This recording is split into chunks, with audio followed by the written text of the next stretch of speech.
ओम नमः सिद्धिभ्यां ओम नमः सिद्धिभ्यां ओम नमः सिद्धिभ्यां मंगले में मंगले करन वीतराग विज्ञान नमो तारि जाते भई अरहंतादि महान करे मंगल करे ग्रंथ करन के काट जाते मिले समाज सब पावे निज पद राज इस भवतरु का मूले जानऊ विद्यावा ताको कर निर्मूल अब करिए मोक्ष मोक्ष मार्ग प्रकाशक सातवां अधिकार पृष्ठ क्रमांक 197 197।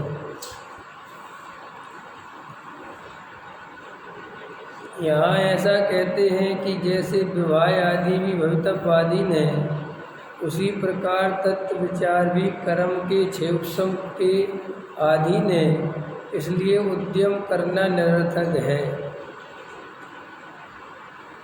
ये क्या है? वो कह रहा है कि जैसे साहब विवाह आदि भी अपने हाथ में नहीं है, भवितव्य के अधीन है, ऐसे हमें तत्व विचार होना होगा, हमारी योग्यता होगी तो हो जाएगा, और नहीं होना होगा तो नहीं होगा। हम क्या कर सकते हैं? ऐसा वो निश्चयभाषी प्रश्न कर रहा है। उत्तर: ज्ञानावरण का तो क्षयोपम तत्व विचार आदि करने योग्य तेरा हुआ है, इसलिए उपयोग को वहाँ लगाने का उद्यम कराते हैं। असंगी जीवों के क्षेपसम नहीं है तो उन्हें किस लिए उपदेश दें? उडमल जी कह रहे बात तो तुम ठीक कहते हो कि ज्ञानावरण आदि का क्षेपसम भवितव्यता, लेकिन तुम्हारा ज्ञानावरण का इतना क्षेपसम है क्योंकि तुम संगी पंचेंद्री हो, तुम तत्व विचार कर सकते हो, और तत्व विचार तो आखिर करते ही हो ना। तत्व विचार माने क्या? अच्छे बुरे का विचार तत्व विचार। तो रात और दिन अपन अच्छे बुरे का तो विचार करते ही है ना, कि अपने लिए कौन सी चीज़ अच्छी है और कौन सी चीज़ बुरी है। तो रात और दिन ये विचार चलते हैं कि नहीं? रुपया पैसा अच्छा है बीमारी बुरी है ना, समाज में सही सिस्टम बना रहे अच्छा है, लड़ाई झगड़े नहीं हो, बुरा हो, व्यापार चलता रहे अच्छा है। ये सब अपन को रात और दिन अच्छे बुरे का विचार ही तो चल रहा है। तत्व विचार माने अच्छे बुरा तो होता है, लेकिन वो तत्व जो विचार चलता है वो मोह के द्वारा, मोह के लिए, मोह में से चलता है, संसार के लिए चलता है, पर द्रव्य में ही चलता है। और यहाँ जो तत्व विचार की चर्चा है, यहाँ स्वद्रव्य और परद्रव्य के बीच में विचार है, उसका नाम तत्व विचार है। ख्याल में है ना? तत्व विचार माने क्या? अच्छे बुरे का विचार। परद्रव्य में ही अच्छे बुरे का विचार, इसका नाम है मोह। और स्वद्रव्य और परद्रव्य के बीच में भेदपूर्वक विचार, इसका नाम है तत्व विचार। तो तत्व विचार तो सभी जीव करते हैं, लेकिन असंगी जो जीव हैं, जिनके मन नहीं है, जो असंगी हैं, उन विचारों को कोई उपदेश भी नहीं देता, क्योंकि वे अच्छे बुरे का विचार नहीं कर पाते। और तू जो ये कहता है कि साहब मेरे भी क्षयोपम होगा तो हो जाएगा, भवितव्यता आएगी तो हो जाएगा, तो तेरी भवितव्यता भी और तेरी क्षयोपम भी दिखाई दे रहा है ना, क्योंकि तो इतना बड़ा व्यापार करता है, नौकरी करता है, घर गृहस्थी का विचार करता है, तो इसका मतलब तेरे अंदर शक्ति तो है सोचने समझने की। अब तू उसका दुरुपयोग करता है तो हम क्या करें? और फिर बातें बनाता है कि हमारी योग्यता नहीं है, तो उसका जवाब दे रहा है टूडा।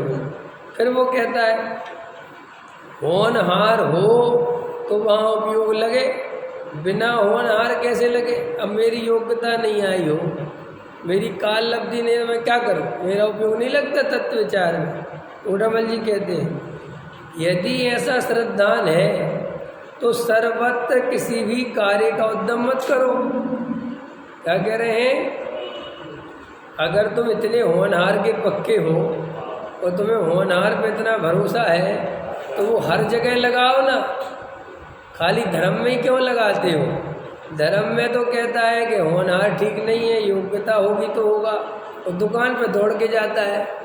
वहाँ नहीं सोचता कि होनहार होगी, योग्यता होगी तो चलेगी, है शरीर में कोई तकलीफ हो जाए तो इलाज कराने भागता है। वहाँ नहीं कहता अपनी योग्यता होगी तो ठीक हो जाएगा। तो वो टोडामल जी जवाब दे रहे हैं यदि ऐसा श्रद्धान है तो सर्वत्र किसी भी कार्य का उद्यम मत करो।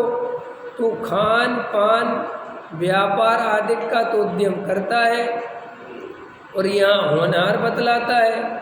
इससे मालूम होता है कि तेरा अनुराग यहाँ नहीं है, मान आदिक से ऐसी झूठी बातें बनाता है। तो कल बोली थी ये बात, अब आ गई नीचे।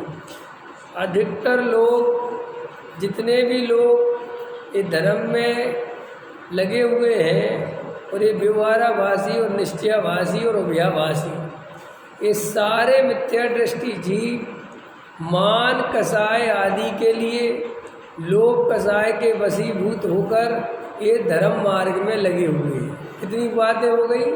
मान कसाय और लोभ कसाय। लोभ कसाय ऐसे काम करती है कि मर के नरक नहीं चला जाओ, ठीक है, कुगतियों में न चला जाऊं, बड़ी अच्छी गति में चला जाऊं एक बार। दूसरे मेरे घर परिवार में सब अच्छा बना रहे, मेरा पुण्य का उदय चलता रहे, मेरा पाप का उदय नहीं आ जाए, और पुण्य का उदय देव शास्त्र गुरु की भक्ति इत्यादि में लगे रहने से सहज ही बनता है। तो इसका नाम क्या है? पुण्य का उदय। माने वो सोचता है इससे क्या बंधेगा? पुण्य, और उसका आएगा उदय। तो इसका नाम है लोभ कसाय। और मान कसाय कैसी है कि मंदिर में प्रतिष्ठा है, चार लोग अपने को धार्मिक समझते हैं, चार लोगों की नज़र में अपन धार्मिक बने रहते हैं। तो देखो क्या कह रहे, तो फिर वो जो भी बातें बनाता है अपने मान आदि के खंडन मान कसाय बनी रहे, अहंकार नहीं मिटे। इसलिए किसी ने पूछा कि आजकल मंदिर क्यों नहीं आते? ये नहीं कहता कि मन नहीं करता मंदिर आने का, कहता है मेरा कर्म का उदय चल रहा है। ये है, ये समझने लायक है। ये सब ये कल बहुत गहरी बात बताई थी कि भाई तुम सोचते हो कि ये आदमी व्यवहाराभासी है क्योंकि पूजा पाठ भक्ति में लगा है, लेकिन वो शाम तक निश्चयभासी हो गया जब उसने ये कहा तुमसे कि कर्म के कारण ऐसा होता है। निश्चयभासी हो गया। लोग निश्चयभासी होने के लिए पूजा पाठ करना छोड़ना जरूरी नहीं है। उसने क्या बोला? हमने कहा कि क्यों भैया तुम्हारे आजकल परिणाम क्यों बिगड़ रहे हैं? अरे साहब कर्म का उदय आ गया, कोई सारा दोष काय पे मर दिया? कर्म हो गया। वो निश्चय, भले ही वो पूजा पाठ में लगा हुआ है लेकिन वो निश्चयभासी हो गया। और कोई तुम जिसे निश्चयभासी समझते हो, ख्याल में आया कि नहीं आया? जिसे तुम निश्चयभासी समझ रहे हो, जो पूजा पाठ में नहीं आ रहा है और वो कह रहा है कि अरे भैया मेरा जो है पुरुषार्थ कमज़ोर पड़ रहा है, मैं पूजा पाठ में नहीं आ पा रहा हूँ, क्या करूँ? देव शास्त्र गुरु भगवान की है तो महिमा बहुत, लेकिन मैं कर नहीं पा। वो व्यवहाराभासी हो गया। निश्चयभासी व्यवहाराभासी कोई दो बहुत देर नहीं लगती। ये सब बातें जैसे देखो अच्छे से समझो, हमने सारे सिद्धांतों का उपयोग आत्म कल्याण करने के लिए किया है कि कसायों के पोषण के लिए किया है। जैसे गुरुदेव ने क्रमबद्ध पर्याय का इतना महान सिद्धांत बताया, जिनागम में से निकाल के बताया, सर्वज्ञ की प्रामाणिकता के आधार पर बताया, तो हमने उस सर्वज्ञता की प्रामाणिकता की क्रमबद्ध पर्याय की क्या हालत करी कि किसी ने पूछा क्यों भैया सम्यक दर्शन की प्राप्ति क्यों नहीं करते? अरे साहब जिस समय जो पर्याय आनी अपने हाथ में थोड़ा ही है सम्यक दर्शन। अब जब पर्याय आएगी सो आएगी, नरक जाना होगा सो चले जाएंगे, स्वर्ग जाना, ये घुमा फिरा के क्रमबद्ध पर्याय का ऐसा उपयोग करता है।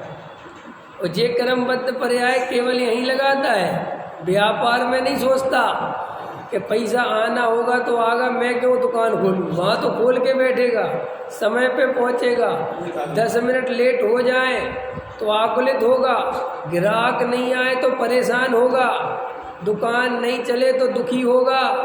अरे व्यापार में बहुत मद्दा चल रहा है, मशीन नहीं चल पा रही है, कितनी आकुलता हो गई, क्रमबद्ध पर्याय याद नहीं आ रही। जब अपनी योग्यता से आएगा तो चल जाएगा, तो वहाँ नहीं लगाता, वहाँ आकुलित होता रहता है। और फिर भी वहाँ पर कैसे लगाता है कि किसी ने पूछा कि क्यों भैया दुकान नहीं चल रही आजकल।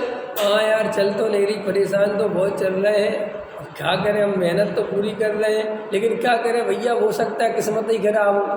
तो वहाँ किस्मत कब खराब करी, कब मानी, जब अपनी पूरी ताकत लगा ली, अपने सारा काम जो कर सकते थे, सुबह 9 बजे जाके शटर खोल लिया, साफ सफाई कर ली, काउंटर पे बैठ गए, नौकर चाकर जो व्यवस्था है बना ली।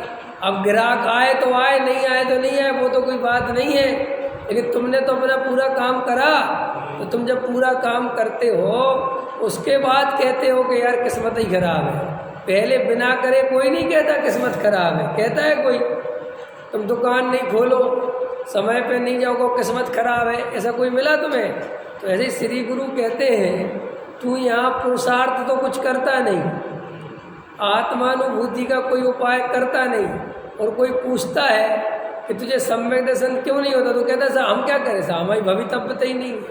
कहता हमारे साहब क्रमबद्ध में भी हो गई नहीं, हमारी परे आते बातें बनाता है। क्यों ऐसी बातें क्यों बनाता है? क्योंकि इससे मान आदित्य भंग नहीं होती, इससे लोग इसे अधार्मिक, लोग कहते रहे तो बड़ा ही बढ़िया आदमी, तो बहुत अच्छा आदमी।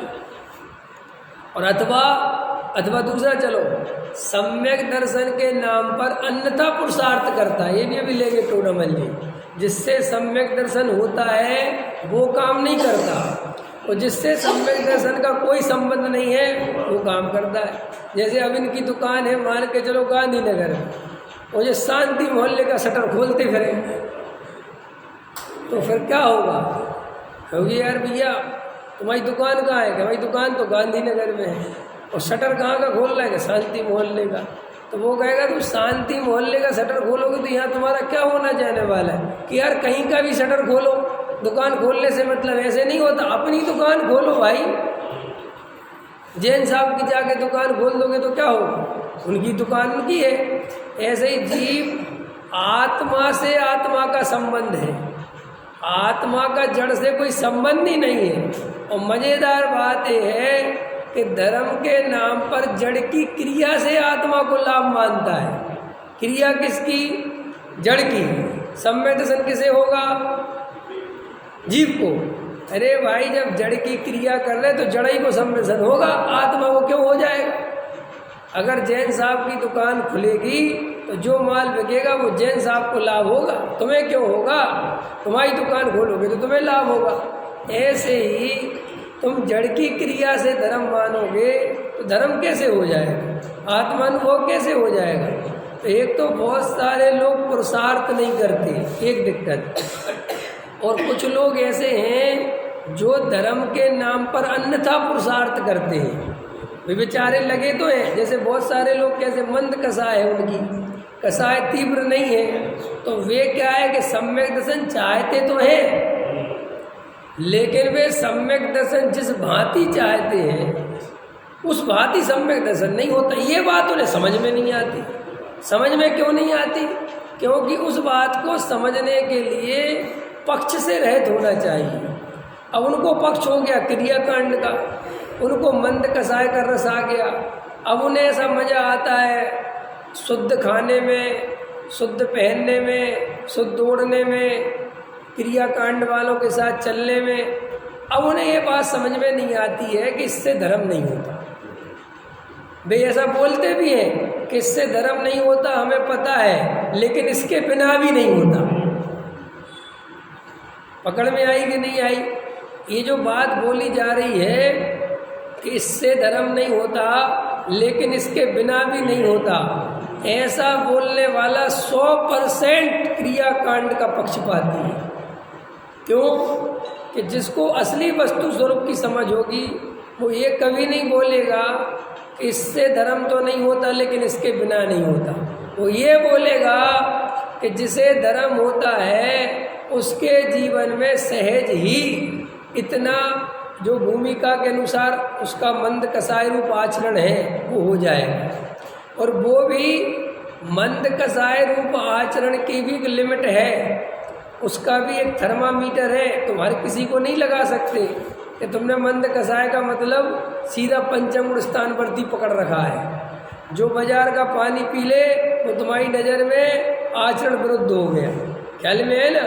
ये भी बहुत चीज़ें भी गड़बड़ है। तो देखो उसको समझाया कि सम्यक दर्शन आत्मानुभव से होता है। अब चूंकि आत्मानुभव तत्व विचार करने से होता है, तत्व विचार एकांत में बैठ के करने से होता है। तो एकांत में तत्व विचार करने से किसी भी कसाय का पोषण नहीं होता। और ये धर्म काय के नाम पे कर रहा है? कसाय के पोषण के नाम पर। इसे तो हर चीज के बदले कुछ ना कुछ चाहिए। तो ये टोडामल जी कह रहे हैं ना, मान आदि से ऐसी झूठी बातें बताता है, तो वो क्रियाकांड भी मान आदि के चक्कर में करता है। लोग मुझे धार्मिक समझे, भीड़ में जाके करता है। मैंने कितने लोग देखे मंदिर में आके एकदम ऐसे हो जाएंगे और बिल्कुल पूछो मत, जैसे अभी सम्यक दर्शन होने वाला है। ख्याल में है कि नहीं आया एकदम? और उनकी तुम बाहर स्थिति देखो तो कहोगे इस आदमी को कब क्या हो गया? कुछ नहीं, वहाँ ढोंग धतूरे करना सीखा है। वहाँ ऐसा लगता है कि बस यहाँ, अरे भाई सम्यक दर्शन की प्राप्ति 24 घंटे जिसे आत्मा की प्यास हो, एकांत में आत्मा की याद आती हो, असली प्रेम तो वो ही है। अरे भीड़ में देख के प्रेम करो तो क्या प्रेम किया? नहीं समझ में आया? 4 आदमी आ गए तो पत्नी अपनी पति से पूछने लगी, ये लाऊं, ये लाऊं, ये कर दूं, ये कर दूं। और जैसे ही 4 आदमी चले गए, अरे तो अपना देखो, तुझे प्रेम थोड़ी हुआ है। ऐसे बहुत से देखे होंगे ना तुमने, ऐसा होता है। 4 आदमी आ गए तो बहुत अच्छे से बात करने लगे और वे निकल गए तो फिर तो भैया ऐसे ही कैसे धर्म है? मंदिर में घुस गए तो बस आत्मा ये वो देव शास्त्र गुरु वो फलाना और ढिकाना और ईमानदारी की बड़ी बड़ी तरकीब बताने लगे, बड़ी बड़ी तशरीफ मर रहे हो। और जैसे ही बाहर निकले, न देव शास्त्र गुरु याद आ रहे, न आत्मा याद आ रही, न धर्म याद आ रहा, न बात कुछ याद आ रहा है।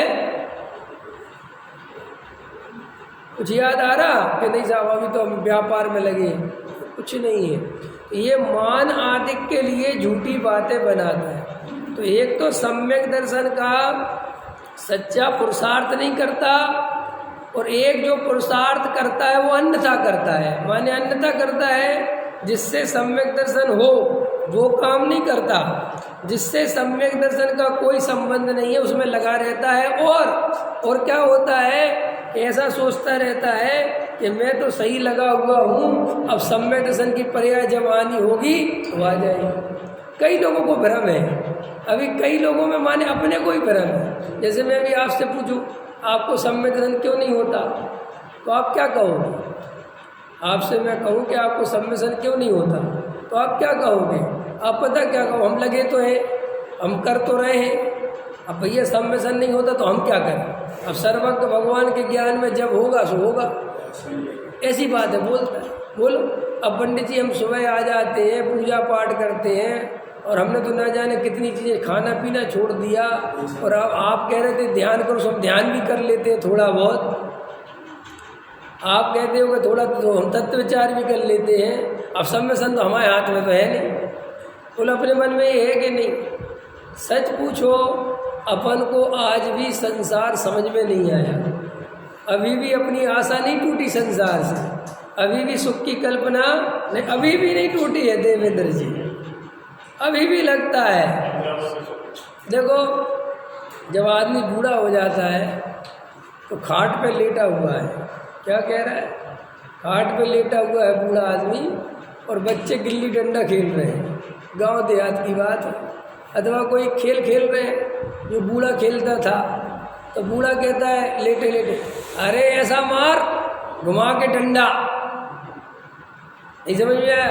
तो वो बच्चा कहता है अरे पप्पा तुम पड़े रहो, तुम्हारे पास की है, तुम मार सकते हो। अरे हम बूढ़े हो गए, हम बताते ऐसा मारते थे हम, अब बूढ़ा हो गया है, डला है खाट पे, लेकिन आशा नहीं मरी, अभी भी सोच रहा है कि ताकत होती तो मैं बताता ऐसे गिल्ली डंडा कैसे खेला जाता है।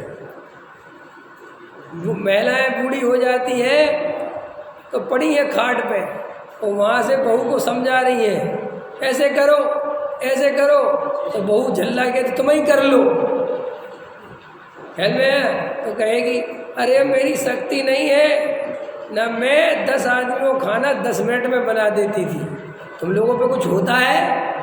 देखो अभी भी कर्तृत्व नहीं टूटा, अभी भी समझ में नहीं आया कि मैं करता नहीं हूँ, अभी भी ये कह रहा है कि शरीर में थोड़ी शक्ति नहीं है, बस इतनी सी बात है, बाकी मैं सब कर सकता हूँ।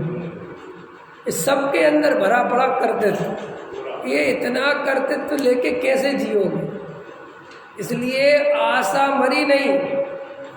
कबीरदास जी कहते हैं ये शरीर बार बार मरा लेकिन ये आशा नहीं मरी।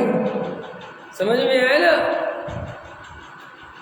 क्या है, मन की तृष्णा ना मरी, मर गया दास कबीर। ये मन की तृष्णा नहीं मरती, ये नहीं दिमाग चलता कि नहीं साहब वास्तव में क्या संसार में रखा हुआ है, अपन क्या कर रहे हैं, क्या मिलने वाला है। रोज अपने आंखों के सामने आदमी को जाते हुए देखता है, रोज आदमी का अहंकार यहीं पड़ा रह जाता है, संपत्ति यहीं पड़ी रह जाती है, सब कुछ पड़ा हुआ रह जाता है, फिर भी अंतरंग से ये निर्णय नहीं बन पाता कि अरे संसार में कोई सुख नहीं है।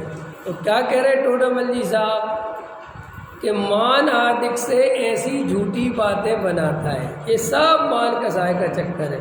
तो अपन ने सारे सिद्धांतों का क्या किया, महादुरुपयोग। कर्म फिलॉसफी पढ़ी कि कर्म के उदय से ये होता है, कर्म के उदय से वो होता है, कर्म के उदय से सामग्री मिलती है, कर्म के उदय से चली जाती है। तो इसका उपयोग कैसे किया कि जब तक अपनी कसाय के अनुसार परिणमन होता रहा तब तक तो कहता है कि मैंने किया, और जैसे ही अपने अनुसार परिणमन नहीं हुआ तो कर्म ने किया। देखो इस सिद्धांत का कितना घोटाला कर लिया। ये सिद्धांत तो मैं इसलिए समझाया था कि जब तुम्हारे अनुसार हो तब तो तुम कर्ता बन जाना, और जब तुम्हारे अनुसार नहीं हो तो कर्म पर रख देना। समझ में आया? इस सब मिथ्या दृष्टियों के लक्षण जानना। और देखो अपन ऐसा करते हैं कि नहीं। जब बढ़िया से बढ़िया काम होता है तो बोलो किसने किया। और सुनो ये भले ही बोले, कभी कभी लोग और ज़्यादा बदमाश होते हैं, तो ज़्यादा क्वालिटी के तो बोलते अरे साहब हमने क्या किया, आप तो सब इतना स्वाद है। उसको पता है पंडित है, तो वो कहते अरे साहब आप कैसी बातें करते हो, काहे को हमें करता कि वो उसमें लाद रहे हो, ऐसा बोलते नहीं। हम कौन से करने वाले, अच्छा ठीक है हमें सॉरी हम सोचते थे तुमने किया, तुमने नहीं किया, सॉरी चलो हटाओ। अच्छा इसका मतलब जैन साहब ने किया, अरे एकदम भौंक जाएगा एकदम। अब क्या हुआ, एकदम अहंकार को चोट लग गई। जैसे आदमी से बोलता है, मैं कहानी सुनाता हूँ ना, एक भगत जी थे। वो भगत जी क्या करते थे, सबको राम राम राम राम राम राम। और कोई कहता अरे भगत जी आप तो बहुत अच्छे हो, अरे भैया सब भगवान का करता धरता है, मैं तो श्री गुरु के चरणों की धूल हूँ, ऐसी बातें करते थे। जो भी मिले मैं तो चरणों की धूल हूँ, मैं तो चरणों की धूल हूँ, मैं तो चरणों की धूल हूँ। जो भी आए वो कहा भगत जी अरे भैया तुम भी परमात्मा हो, मैं तो तुम्हारे चरणों की धूल हूँ। एक आदमी वहाँ पर दूसरा आया तीक्ष्ण बुद्धि का, वो गया मिलने के लिए। बोले हमारे यहाँ भगत जी रहते, हमारे भगत जी रहते, बहुत सरल आदमी, बहुत सज्जन आदमी, वो तो उल्टा नमस्कार करते हैं और इतना मंद कैसे, मैंने अपनी भाषा में कहे तो गऊ आदमी। बोले अच्छा। वो गए मिलने के लिए, बोले भगत जी नमस्कार। अरे बोले प्रणाम प्रणाम। और भगत जी अरे बोले हम तो आपके चरणों की धूल है साहब। बोले हाँ बिल्कुल, धूल से ज़्यादा हो भी नहीं। समझ में आया एकदम। अरे क्या बोला उसने, जो तुम रात और दिन बोलते हो उसने उसी वाक्य को दोहरा दिया कि हाँ चरणों की धूल हो। अब क्यों तकलीफ हो गई कि अपने को आग लग गई। ख्याल में ऐसे बहुत सारे लोग बोलते अरे हम तो निमित्त हैं, हम थोड़ा ही करता था। अच्छा निमित्त तो आप, अच्छा निमित्त माने कोई कुछ नहीं कर रहा, चलो तो ठीक है पालतू। अरे ये बोलता भाषा निमित्त की है, मानता अपने को उपादान है। ये सब एक एक सिद्धांत की मैं बता रहा हूँ तुम्हें, एक एक सिद्धांत से कैसे मान आदि का पोषण करना है। अब एक बात बताओ, ये पूज्य गुरुदेव श्री ने जो निमित्त उपादान की व्याख्या करी, वे नहीं सोच सकते थे कि अज्ञानी इससे ऐसा पोषण करेगा। बातें करेगा निमित्त की और अंदर उपादान चलेगा, बातें करेगा कर्म की और अंदर अपने को मानेगा कर्ता। बोलो, इसलिए तो मिथ्या दृष्टि जीव इन शास्त्रों से भी अपनी कसाई की पूर्ति का उपाय निकाल लेता है, नहीं निकाल लेता। ये तो मैं जो कहते हैं ना, तुम विद्वान बहुत घुमाते हैं, देखे होगे सब कहते हैं विद्वान बहुत बदमाश होते हैं और बहुत घुमाते हैं। इसलिए घुमाते कि शास्त्र ज़्यादा पढ़ लेते हैं और शास्त्र में सब विवक्षाएँ लिखी हुई हैं, तो उनने देखा कि जे विवक्षा अपने में भारी पड़ रही तो दूसरी लगा दो, तीसरी लगा दो, तुम कितनी विवक्षाओं से जीतोगे। तो अपने आप कहोगे हो भैया आप जो। इसलिए मैं कहता हूँ पंडितों को उत्तर तुम कभी दे ही नहीं सकते, इसलिए कोशिश भी मत किया करो देने कि क्यों कि तुम जो उत्तर दोगे वो कह देगा मैं इस अपेक्षा, तुम कह तो ठीक रहे हो लेकिन मैं दूसरी अपेक्षा कह रहा था। क्योंकि वो ऐसा नहीं कहे तो उसके मानादिक का पोषण नहीं होता, इसलिए उसको भी नहीं पता चलता कि ये मानादिक का पोषण हो रहा है। क्योंकि इतना बेहोश है जीव।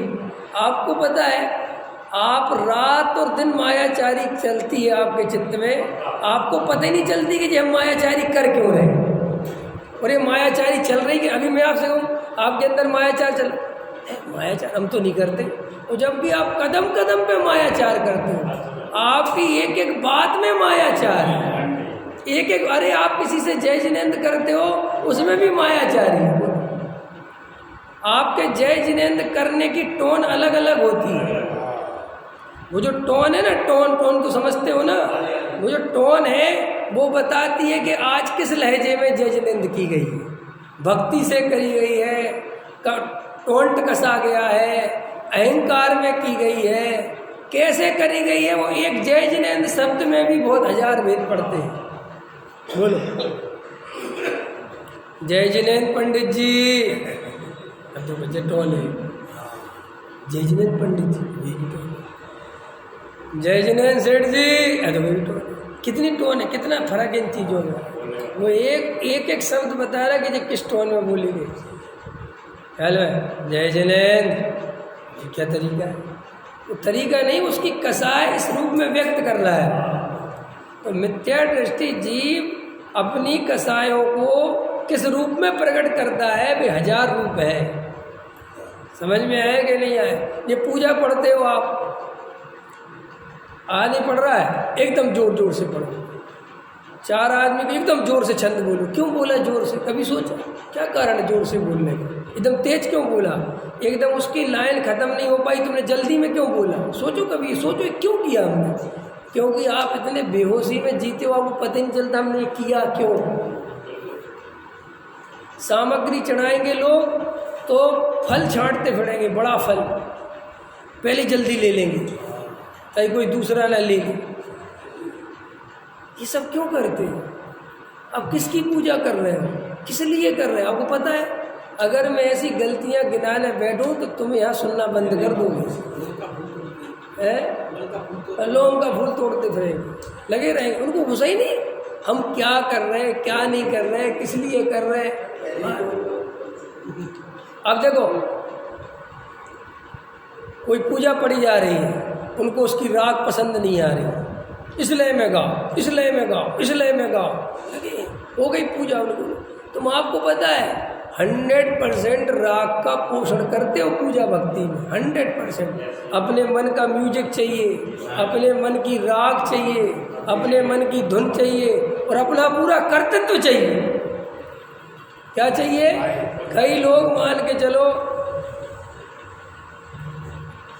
कपड़ा सूखने डालते, जो भी उदाहरण मुझे ध्यान नहीं, अब उनने एक हैबिट बना ली रोज, अब वो कोई और डाल दे तो उनको तकलीफ होती है, वो उठा के दोबारा डाले, चैन नहीं पड़े, आदत पड़ गई। कई लोग भगवान के उनके से दिमाग में घुस जाता है कि हमसे ज़्यादा भगवान बढ़िया साफ कोई नहीं कर सकते, तो 10 आदमी भी साफ कर देंगे तो वे आगे अपनी होशियारी मारेंगे।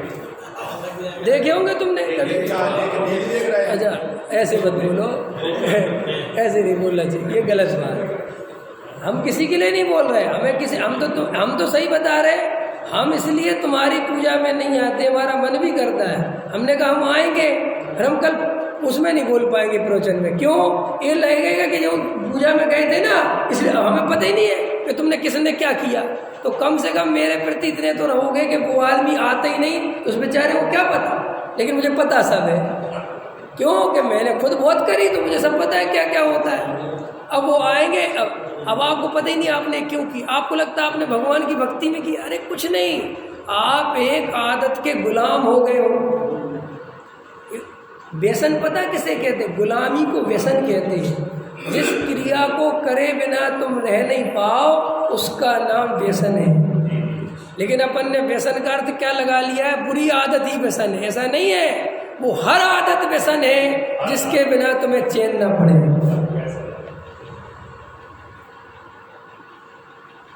अब अपन रात में सोते हैं, देखो व्यसन कैसे होते हैं। तो धीरे धीरे क्या होता है, आप एक कमरे में सोते हो, आपको उसी कमरे में सोने की आदत पड़ जाती है, फिर आपका कमरा चेंज करो, आपको नींद नहीं आती। आप जिस बिस्तर पर सोते हो आपको उसी पर सोने की आदत पड़ जाती है, बिस्तर चेंज करो आपको नींद नहीं आती। आप उस बिस्तर में भी जिस जगह सोते हो उसी जगह नींद आती, उस जगह से हटाओ तो नींद नहीं आती। अब ये क्या है सब? ये सब व्यसन है, एक ऐसी आदतें जो आपको गुलाम बनाती है। हमारे मुनिराज, आपने कभी सोचा एक क्षेत्र में एक जगह क्यों नहीं रहते? क्योंकि उससे व्यसन पैदा होता है। व्यसन माने गुलामी पैदा होती है, उस जगह की आदत पड़ जाएगी, फिर उस जगह पे मोहित उत्पन्न हो जाएगा, फिर वो छोड़ी नहीं जाएगी। इसलिए मुनिराज इतनी गर्मी में भी चलते रहते कि भैया हम नहीं रुके। कोई कहे अरे महाराज इतनी गर्मी चल रही, जेठ का महीना चल रहा, रहो यहाँ 20, 25, 50 दिन, क्या करोगे जाके? वो कहते नहीं मैं यहाँ से निकलूँगा। कि क्यों? कि ये व्यसन बन सकता है, ये आदत। अब जो माला फेरने की आदत पड़ जाती है, अब जी ऐसे तुम करके देखो, ऐसे 2-4 दिन करोगे फिर अपने आप ऐसे ऐसे करने लगे। अपन बच्चे होते थे ना, ऐसे ऐसे ऐसे चटकाने लगे थे उंगलियाँ, तो मेरे को ऐसी आदत पड़ गई भाई साहब। जब मैं छोटा था मैं ऐसा एक्सपेरिमेंट करता था कि उंगली कितनी जगह से चटक सकती है, यहाँ से चटका रहा, यहाँ से चटका रहा, यहाँ से चटका रहा, दिन में 10 बार चटका रहा। धीरे धीरे उंगलियों में दर्द रहने लगा। अंत समझ में आया कि नहीं? कि क्यों?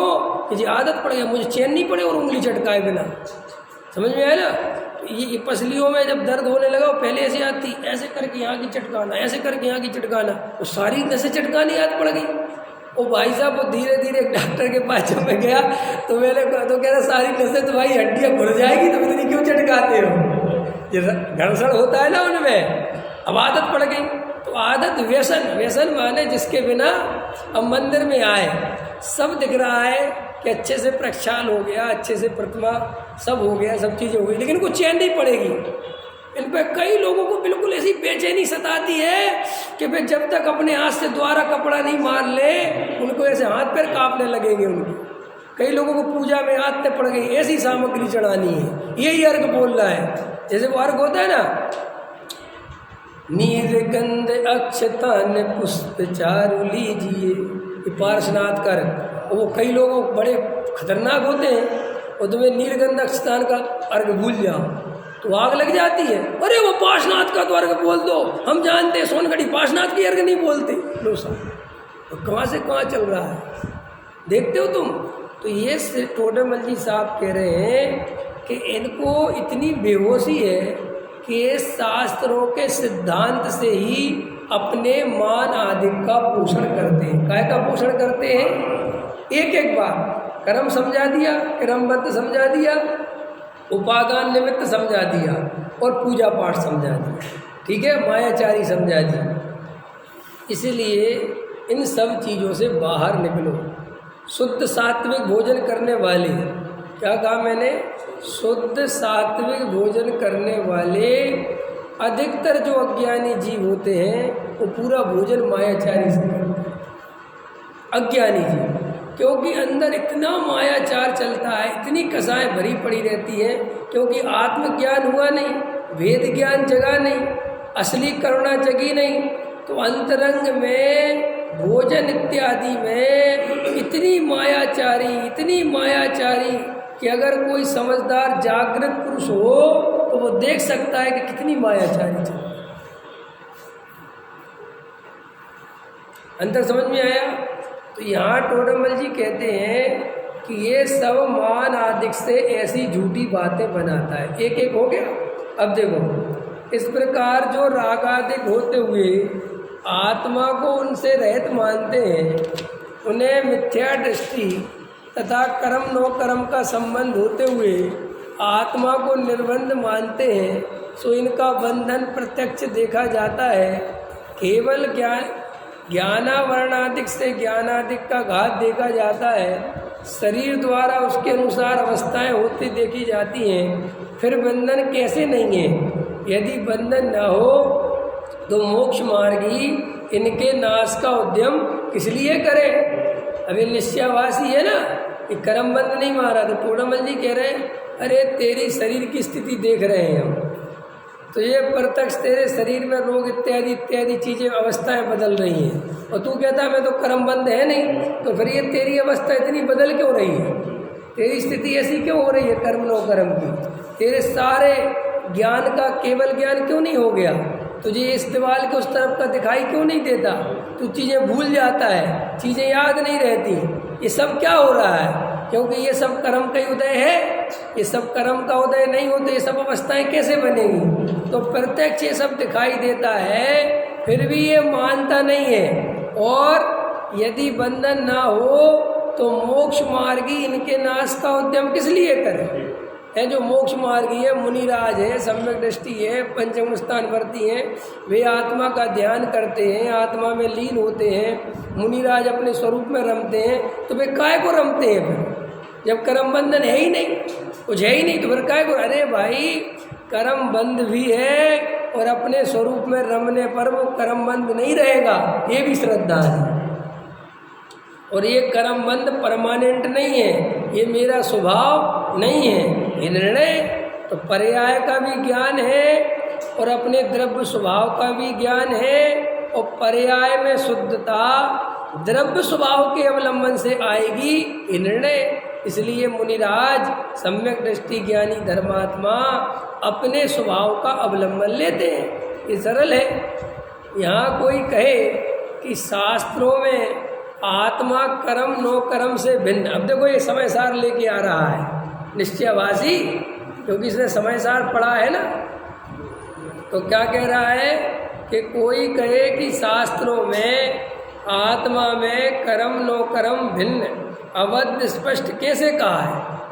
आप तो कह रहे कर्म बंधे हैं और समय सार कह रहा नहीं बंधे, वो बताओ। देखो क्या कहते हैं, संबंध अनेक प्रकार के हैं। देखो पहले नंबर पे क्या समझा टोडरमल जी ने? संबंध अनेक प्रकार के हैं। वहाँ तादात्म्य संबंध की अपेक्षा आत्मा को कर्म नो कर्म से भिन्न कहा है, क्योंकि द्रव्य पलटकर एक नहीं हो जाते, और इसी अपेक्षा से अबद्ध स्पष्ट कहा है।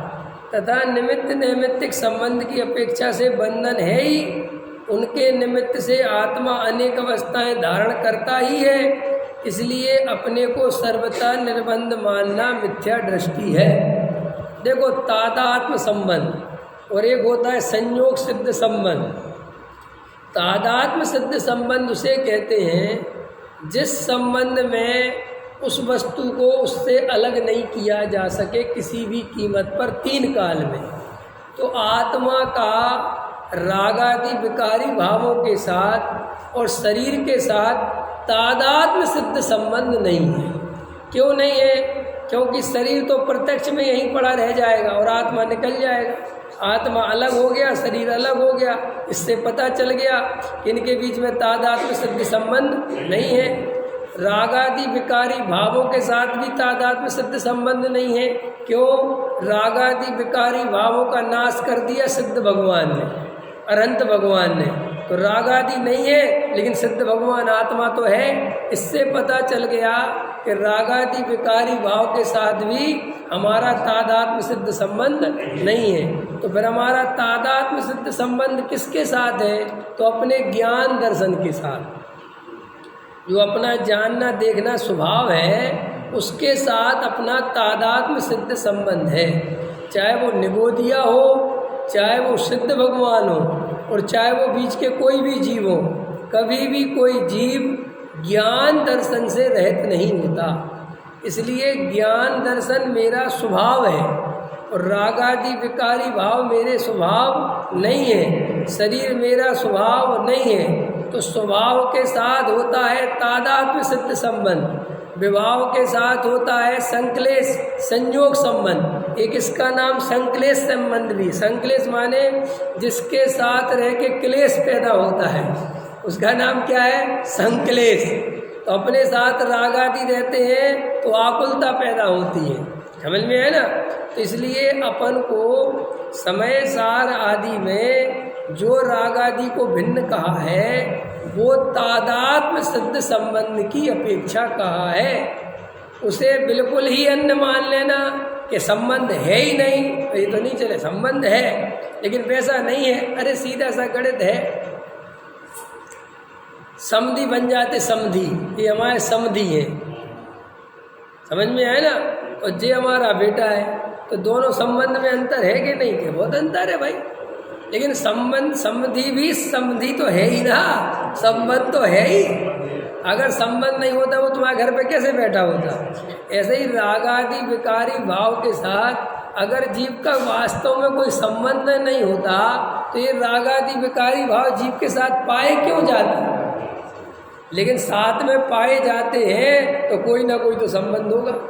तुम प्रॉपर्टी डीलर के साथ घूमो, क्या प्रॉपर्टी डीलर होते ना, उनके साथ घूमो और हम देख लें और हम कहें क्यों घूम रहे थे? ऐसे ही घूम रहा था। ऐसे कैसे घूम सकते हो यार? कोई मजाक है क्या? ऐसे घूम रहे थे। क्या लेना? बोलो मकान लेना है क्या? नहीं। अच्छा किराए पे लेना है कि नहीं? तो फिर जब कुछ नहीं है तो प्रॉपर्टी डीलर के साथ भर दोपहरी में क्यों घूम रहे हैं? कुछ ना कुछ तो है कि हाँ वो एक जगह दिख रहा है, बस इतनी चीज़ तो पूछ रहे हैं। और क्या पूछ रहे हैं? ऐसे ही कोई कहे कि हमारा राग आदि से कोई संबंध नहीं। अरे तो कोई संबंध नहीं तो तू ये राग आदि में दिखता तो है। ये राग आदि रूप करता हुआ स्त्री पुत्र मकान दुकान के बीच फंसा हुआ दिखाई तो देता है, नहीं समझ? तो फिर कहाँ से फंसा हुआ है? इसलिए कहते हैं कि राग आदि के साथ तादात्म्य सिद्ध संबंध नहीं है, लेकिन बाकी तो उसका निमित्त नैमित्तिक संबंध तो है ही है कि नहीं? कर्म का उदय निमित्त है, अंदर जो परिणाम होते हैं वो नैमित्तिक हैं। ख्याल में है ना? और वो नैमित्तिक परिणाम जीव के अपनी स्वयं की एक समय की पर्याय की योग्यता से होते हैं। कर्म का उदय उसमें निमित्त है। और ये भी समझ लेना अच्छे से कि जब अपन ये कहते हैं कि पर्याय में होते हैं तो ये मत समझ लेना कि पर्याय में होते माने जीव का कोई लेना देना। वो पर्याय जीव की ही है।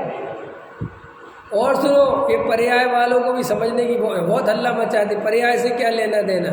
सब कुछ पर्याय से ही लेना देना है। क्यों?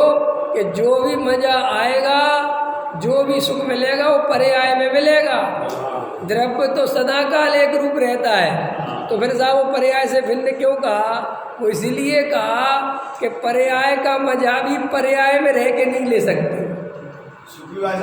पर्याय का मजा भी द्रव्य दृष्टि करके ले सकते हो। सरल है ना? अरे सीधी से साइकिल चलाना सीख ली, खुदा के साइकिल चलाना सीखना है तो कैसे सीखना चाहिए? बता उदाहरण के लिए क्या सीखोगे साइकिल चलाना? कि बार बार नीचे देखो, बार बार पीछे देखो, गिर तो नहीं रहा। कि ऐसे देखोगे तो कभी साइकिल सीख ही नहीं सकते। तो फिर क्या करूं? कि तुम तो पकड़ो हैंडल, पैडल भी देखने की जरूरत नहीं है। जब अपन छोटे थे ना, साइकिल चलाए तो अपन पैडल देखने लगते थे कि यार वो लग रहा है कि नहीं लग रहा है, समझ में। और वो नीचे गए और वो साइकिल धड़ाम से गिर जाती थी और कहते थे साइकिल चलाना बहुत कठिन है। तो फिर क्या समझाते थे कि साइकिल चलाने में ना पैडल देखना है, जो पीछे वाले ने साइकिल पकड़ रखी है उसको भी नहीं देखना है कि उसने पकड़ रखी कि छोड़ दी, क्योंकि तुमने ये देखा तो गिर गए। तो फिर क्या करें कि तुम तो सीधी चलाओ, चलाते चलो, बिल्कुल सोचो मत कि क्या हो रहा है, चलने दो, समझे, तो सीख जाओगे।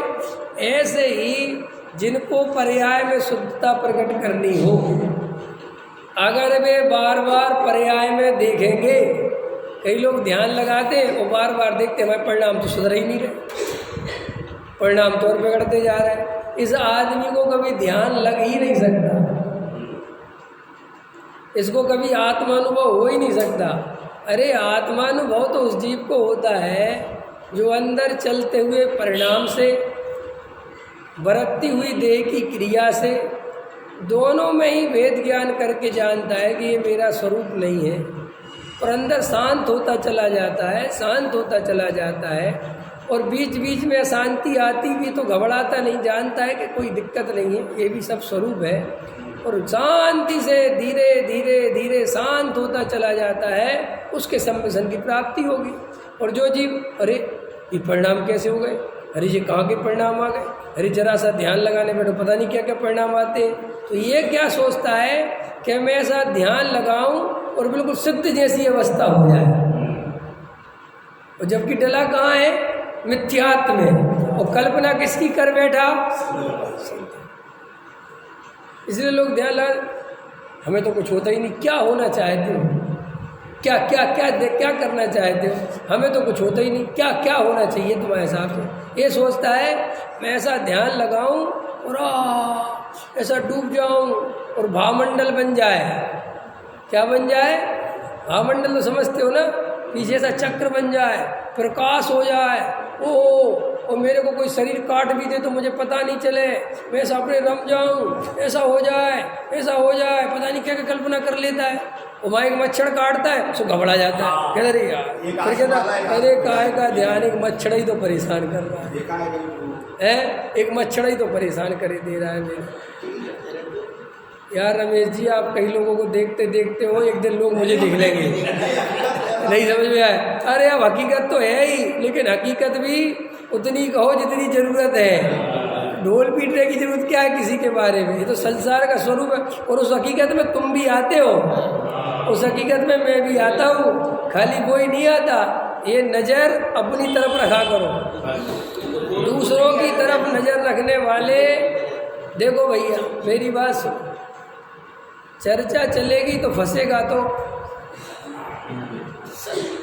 है कि नहीं, ऐसा थोड़ा ही है, चर्चा चलेगी तो फंसेगा तो, लेकिन दूसरे का फंसा हुआ मत देखो, अपना फंसा हुआ देखो भैया। ये चार गति से हमें निकलना है, ये दूसरों के चक्कर में वैसे ही जिंदगी खराब हो गई, और जो बची खुची है वो भी खराब हो जाए। कि कैसे साहब समझाओ कि पहले आधी जिंदगी तो मंदिर के बाहर वालों में खर्च कर दी तुमने, जो मंदिर के बाहर थे ना, बेटा, पत्नी, मकान, दुकान, ग्राहक, इनमें खर्च कर दी, ठीक है, वहाँ लगे रहे, 50 साल वहाँ ख़त्म कर लिए, और फिर आ गए मंदिर में भाई साहब। अब मंदिर में आए तो आदतें तो पुरानी पड़ी हुई है दूसरों को देखने की, सुपरिया दूसरों को देखने लगी, जी ऐसा करते हैं, जी ऐसा करते, पंडित जी सही कहते हैं, पंडित जी सही कहते हैं। अरे पंडित जी दूसरों के बारे में सही नहीं, तुम्हारे बारे में भी तो सही कह रहे हैं, तुम अपनी ओर क्यों नहीं देखते? कि अपनी ओर देखने की आदत ही नहीं है। हमें हमेशा क्रियाकांड की बात करो तो दूसरे याद आते हैं, निश्चयाभासी की बात करो तो दूसरे याद आते हैं, उभयाभासी की बात करो तो दूसरे याद आते हैं। तो तुम्हें तीन ही भास से रहत हो गए, तुम्हें कोई भास याद नहीं आता। ऐसा हमें तो अपने तो हम तो सही है। तो ये अहंकार हमेशा कहता है I am right, you are wrong. अहंकार की क्या परिभाषा है? मैं हमेशा सही हूँ, और हमेशा आई एम आल्सो राइट और ये यू आर आल्सो रॉन्ग, हमेशा रॉन्ग है। ये कभी सही। उदाहरण दिया था ना कि मुल्ला मैं एक बात कहूँ कि कुछ भी कहो वो सब झूठ है, गलत है। क्या बात करी, सुनो तो सुनने की जरूरत नहीं है, क्योंकि मेरा विचार किसी दूसरे से मिलता ही नहीं है। ख्याल में आया कि नहीं आया? इसलिए मैं कहता हूँ देखो भाई, मेरा तो काम है, मुझे यहाँ बैठाया है तो मुझे तो पोस्टमार्टम करने पड़ेंगे, सब बातें बतानी पड़ेंगी, लेकिन तुम्हारा काम दूसरों की तरफ झांकना नहीं है। तो मैं तो वो गलती अपने में हो तो सुधार करना और आगे नहीं हो इसका ध्यान रखना। किसमें और किसमें पाई जाती है उस तरफ नज़र मत रखना, नहीं बहुत चला जाएगा, ये जीवन चला जाएगा, बिल्कुल जाएगा। अधिकतर लोग जब भी धर्म की चर्चा करो हमेशा दूसरों की तरफ देखते हैं। बोलो देखते हो, हृदय की याद रखो अपने। हमने कहा ध्यान करने, हाँ हमने कहा जैसे आज के प्रवचन में मैंने कहा चलो ध्यान को मुख्य कर दिया, ठीक है, तो जो ध्यान नहीं करते उनकी तरफ ये देखो क्रिया कांड में लगे ध्यान व्यान नहीं, और मान के चलो हमने आज ध्यान को उड़ा दिया, कुछ नहीं होता ऐसा ध्यान व्यान करने से। वे लोग फालतू ध्यान करते रहते, तो अपनी तरफ देखते ही नहीं किसी भी कीमत पे, 1 रुपया भी अपनी तरफ डालने की जरूरत नहीं है। अरे अपनी तरफ नज़र करो भाई कि हम क्या कर रहे हैं। ये जीवन थोड़ा है, ये संसार से आशा तोड़ो, इस संसार में आशा करने लायक कुछ नहीं है। अरे तुम पड़ोसियों से आशा लगा के बैठे हो, तुम समाज वालों से आशा लगा के बैठे हो, अरे यहाँ सगा बेटा तुम्हारी आशा पूरी करने को तैयार नहीं, जिसमें तुमने जिंदगी लगा दी उसको भी तुमसे कोई लेना देना नहीं। एक बार हम सोचने के मंदिर में दर्शन करने गए, हाँ स्वाध्याय कर रहे थे, स्वाध्याय करते हुए व्यायाम की बैठी माला सो गई, लेकिन पहले ज्ञान में सो गई, पूरी सो गई, तू सो गया, अपने स्वभाव से बाहर गया अपने में से, बराबर है। अरे भाई तुम क्या सोच रहे हो, अपने आप को देखो तो सही बात। एक बार आईने में तुम दूसरों से प्रश्न पूछते हो कि वो मुमुक्षु नहीं है, वो मुमुक्षु नहीं है, उन्हें आत्मा की खबर नहीं है। आज आईने के सामने खड़े होकर देखना कि मुझे आत्मा की कितनी खबर है, मुझे आत्मा की कितनी प्यास है, मुझे अंदर से आत्मा के प्रति कितना अंदर लगन लगी कि मुझे आत्मा चाहिए। देखो अपने आप से प्रश्न पूछो, ना तुम्हें सच्चाई समझ में आ जाए कि झूठ है बिल्कुल, हमने सिर्फ पंथ संप्रदाय बदला है, हम नहीं बदले, नहीं समझ में, हमने तौर तरीके बदले हैं, हम नहीं बदले। जैसे आदमी जब गरीब था तो 1000 रुपये की शर्ट पहनता था, 500 रुपये की शर्ट, 200 रुपये की शर्ट पहनता था। अमीर हो गया, देखे होगे तुमने ऐसे बसंत जैसे आदमी देखे कि नहीं देखे, कि 2000, गरीब आदमी था पहले, ज़्यादा पैसा नहीं था तो 200-400 रुपये के कपड़े पहनता था। अब पैसा वाला हो गया तो भैया शेरवानी सिलवा ली बढ़िया बढ़िया, और क्या अचकन सिलवा ली बढ़िया एकदम, क्या नीलम सिलवा ली, क्या कहते उसको, नीलम, हाँ बढ़िया एकदम सिलवा एकदम ऐसे पहन के, समझे। तो वो 8वीं फेल था तो 8वीं फेल ही रहेगा, चाहे तुम 10 करोड़ के कपड़े पहन लो और चाहे 200 के पहन लो, कपड़ों से कोई एम.ए. नहीं हो जाता। उदाहरण समझ में आया। तो अंदर जो थे वो ही रहोगे। ये बाहर की वेशभूषा बदलने से भ्रम मत पाल लेना कि हम कुछ हो गए, और दूसरे भ्रम पाल भी सकते हैं क्योंकि बड़ी गाड़ी देखेंगे, लेकिन जैसे ही तुम बात करोगे तुरंत समझ जाएगा कुछ नहीं है, अनपढ़ है, देसी। अंतर समझ में आया। ऐसे ही तुम ये क्रिया कांड बदल लेने से कि पहले कुछ पूजा में कुछ और चढ़ाते थे, अब कुछ और चढ़ाने लगे, पहले कुछ और पूजा पढ़ते थे, अब कुछ और पढ़ने लगे, पहले किसी महाराज की फ़ोटो लगाते थे, अब किसी और महाराज की लगा ली, पहले किसी को सुनते थे, अब किसी को सुनने लग गए, पहले कुछ और पढ़ते थे, अब कुछ और पढ़ने लग गए। इससे तुम नहीं बदल जाओगे, इससे तुम्हारे अंतरंग में कोई चेंज होने वाला नहीं है। इसीलिए अंतरंग में मिथ्या दर्शन जो का तो बैठा रहता है, वो बाहर में मोक्षु बन जाते हैं। कसाएं थोड़ी मंद हो जाती, बस इतनी सी बात है। खाने पीने में थोड़ा और भैया अरे ये मत खाओ और थोड़ा, बस अंदर तो वही मान कसाए, वही सारी स्थिति जो की त्यों बनी रहती है। विचार कर सहजानंदी सोत स्वरूप।